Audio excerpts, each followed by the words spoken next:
Vacations will never be the same. Welcome to the theme parks of Universal Orlando Resort. With spectacular hotels and more, Universal Orlando offers an entire week of vacation awesome. Visit universalorlando.com. Hi, my name is Jeremy Plaa. I'm the head football coach at Thomas Downey High School in Modesto, California. And I'm going to share something that we've been doing for a long time that's made a big difference in our program. And it's our PridePoint system. One of the things that it does for us is it allows us to create some accountability and also some competition. And we're really big on trying to create competition in the off season. Obviously, it's an easy thing to do when you're in season.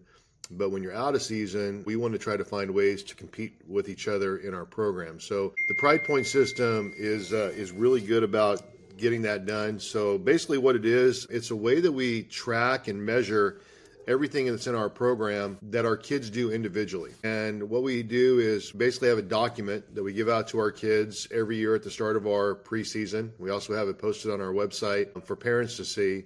But it basically just lists out how kids can earn Pride Points. Before I get into like how you can earn Pride Points, the main motivation for the kids to earn Pride Points is for the days that they get those points redeemed.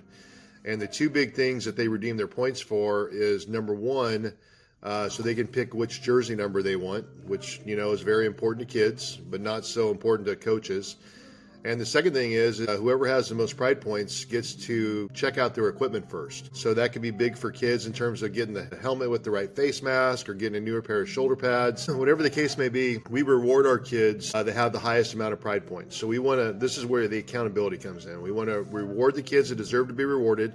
And we also want to encourage the kids that aren't getting Pride Points to try to figure out how they can get more. So the way the kids earn Pride Points in our program, number one is by playing other sports. If they play a winter sport or a spring sport, they can earn points for that. And the number of points really is up to you. You can customize this completely as how you want it. But we basically give out the same amount of points for all of our winter and spring sports, with the exception of we give a little bit extra out for wrestling, because at our school, wrestling is a sport that I think is really important to help build our football players. And it's not a cut sport, whereas basketball is a cut sport. And then we also give some extra points for track. Same idea. Track's not a cut sport, so we want to make sure that we can reward for that as well. Other things that we give points for, things like good grades, good citizenship marks. We give them for community service. We ask the kids to pre-arrange any community service with us.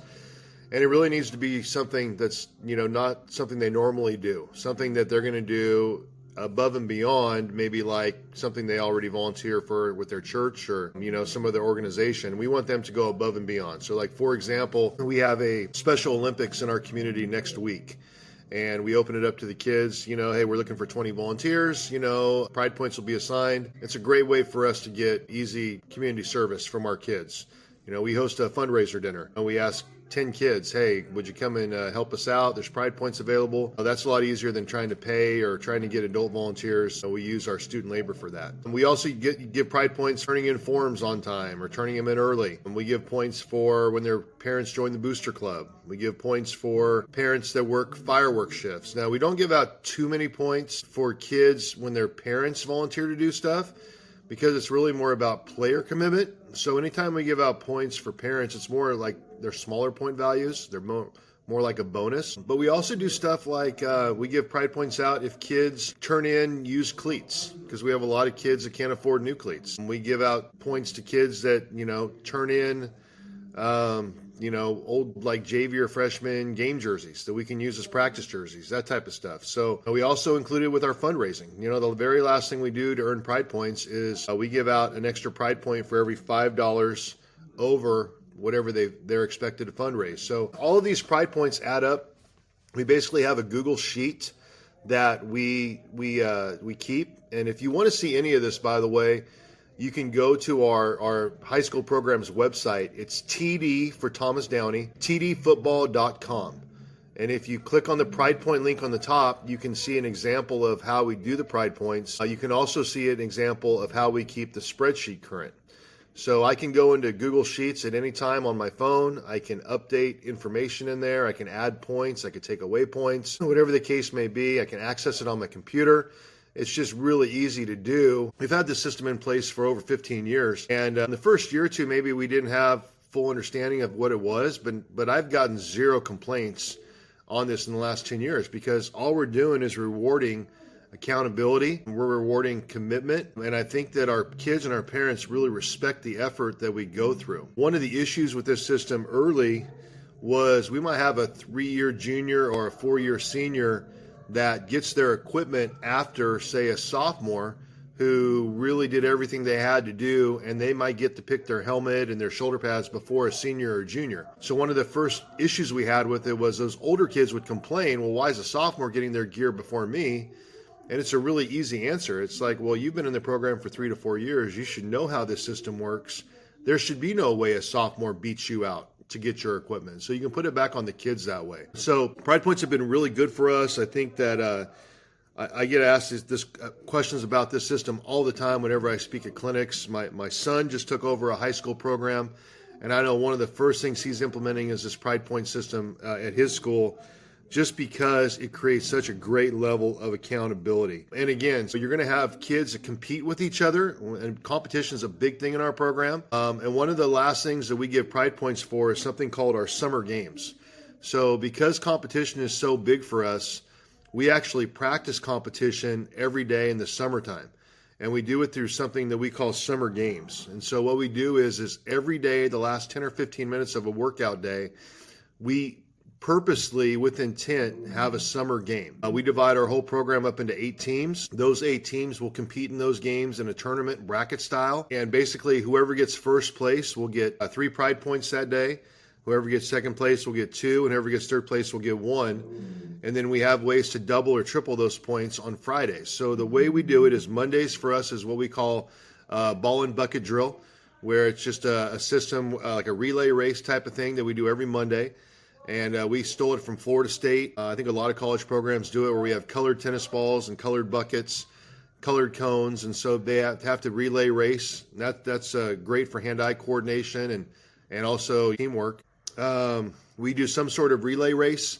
Could be any type of relay race you can imagine, like a 5x100 around the track. It could be a race around the soccer circle in the middle of your field, but whatever it is, we're always trying to incorporate a freshman, sophomore, junior, and senior for every team that are doing some sort of race.